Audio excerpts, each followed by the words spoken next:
চোপ বেটা, কথা কম, তাড়াতাড়ি বাড়ি যা। ডিকককে এভাবেই অপমান করলেন ট্রেন্ট বোল্ট। নিউজিল্যান্ডের ক্রিকেটাররা সবসময় শান্তশিষ্ট এবং ভদ্র প্রকৃতির হয়ে থাকে। তবে কি হয়েছিল তখন? কেনই বা ডিকককে এভাবে অপমান করল ট্রেন্ট বোল্ট? চলুন এ বিষয়ে বিস্তারিত জেনে নেওয়া যাক। ঘটনাটি লখনৌয়ের ব্যাটিং ইনিংসের প্রথম ওভারের ঘটনা। এই সময় বোলিংয়ে ছিলেন ট্রেন্ট বোল্ট, ব্যাটিংয়ে ছিলেন ডিকক। ট্রেন্ট বোল্ট নিজের প্রথম ওভারে বোলিং করতে এসেই প্রথম 2 বলেই ডিককের কাছে 2টি বাউন্ডারি খেয়ে বসেন। তাই তো মাথাটা একটু গরমে ছিল ট্রেন্ট বোল্টের। এমন মুহূর্তে তৃতীয় বলটি করতেই ডিককের স্টাম্প উপড়ে ফেলেন ট্রেন্ট বোল্ট। তাই তো আউট হয়ে প্যাভিলিয়নের পথ ধরতে হয় ডিকককে। এ সময় এমন অদ্ভুত সেলিব্রেশন করতে দেখা যায় ট্রেন্ট বোল্টকে। তাই তো মাথা নিচু করে ডিকক প্যাভিলিয়নের দিকে হেঁটে যায়।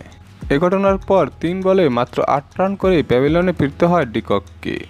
এই বাকযুদ্ধের মধ্যে শেষমেশ জয়টা পায় ট্রেন্ট বোল্টই, কেননা উইকেটটি তো তিনিই তুলে নিয়েছিলেন। যদিও প্রথম 2 বলে 2টি 4 বাউন্ডারি খেয়েছিলেন ট্রেন্ট বোল্ট।